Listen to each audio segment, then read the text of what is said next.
বন্ধুরা, আজ আমরা এই ভিডিওর মাধ্যমে একটি অত্যন্ত গুরুত্বপূর্ণ বা প্রাসঙ্গিক বিষয় নিয়ে আলোচনা করব। কামরূপ কামাখ্যা মন্দিরের ভেতর শনি পূজা কিভাবে হয় নিজের চোখে দেখুন। দেখা মাত্রই আপনাদের গা শিউরে উঠবে। হ্যাঁ বন্ধুরা, আপনি একেবারে ঠিকই শুনেছেন।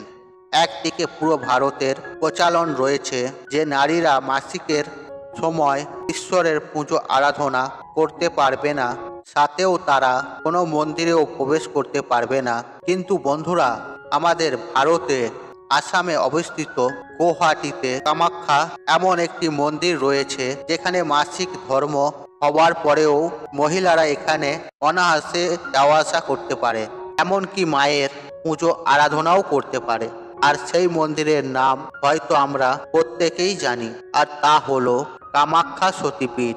হ্যাঁ বন্ধুরা, আপনারা একেবারে ঠিকই শুনেছেন। বন্ধুরা, এই মন্দিরে কোনো মূর্তি দেখতে পাবে না, বরং এখানে যোনির আকারে একটি শিলাখণ্ডকে আপনারা দেখতে পাবেন, যা সদা সর্বদাই ফুল দিয়ে ঢাকা থাকে এবং যা ভক্তদের মাধ্যমে পুজো আরাধনা করা হয়ে থাকে। তাই বন্ধুরা, চলুন এইবার আমরা জেনে নেব এই মন্দিরের পুরো আসল রহস্য কি, কিভাবে হয় এই কামাখ্যা মন্দিরের ভেতরে শনি পূজা, আর কেনই বা করা হয় এই শনি পূজা।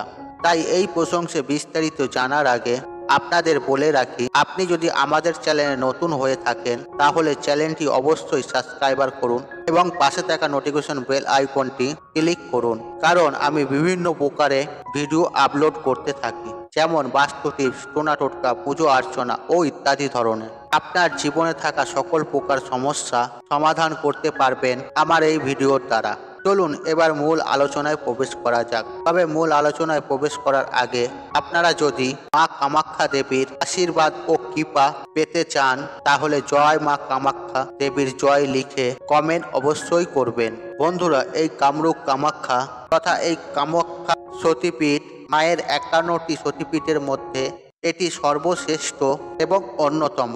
বন্ধুরা, মনে করা হয় এই সতীপীঠের নির্মাণ কখন করা হয়, যখন ভগবান বিষ্ণু মাতা সতীর থেকে ভগবান শিবের মোহ মায়া মমতা ত্যাগ করার জন্য সুদর্শন চক্রের মাধ্যমে মাতা সতীর দেহকে খণ্ড খণ্ড করে দেয়। ফলে মাতা সতীর দেহ 51টি টুকরো যেখানে যেখানে পড়ে সেখানেই গড়ে ওঠে একটি প্রতিষ্ঠিত স্থান।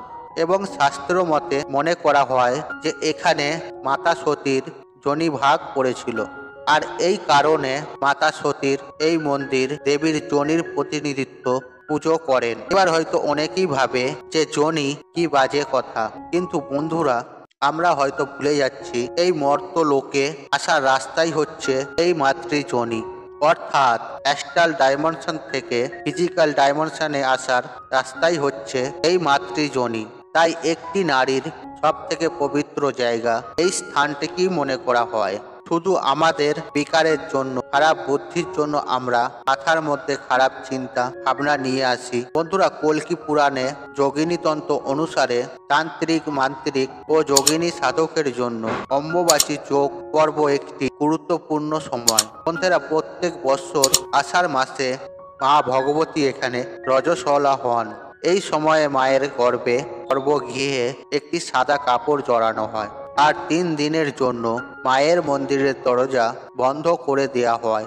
এবং চতুর্থ দিন যখন মায়ের মন্দিরের দরজা খোলা হয়, তখন সেই সাদা কাপড়টি মায়ের রজস্বলা হওয়ার পর কারণে পুরো লাল হয়ে যায়। পরে ওই বস্ত্র ভক্তদের মাঝে প্রসাদ রূপে বিলিয়ে দেওয়া হয় এবং এই বস্ত্রটিকে অম্বুবাচী বস্ত্র বলা হয়। বন্ধুরা, মনে করা হয় যে মায়ের রজস্বলা হওয়ার জন্য ব্রহ্মপুত্র নদীর জলও 3 দিনের জন্য পুরো লাল হয়ে যায়।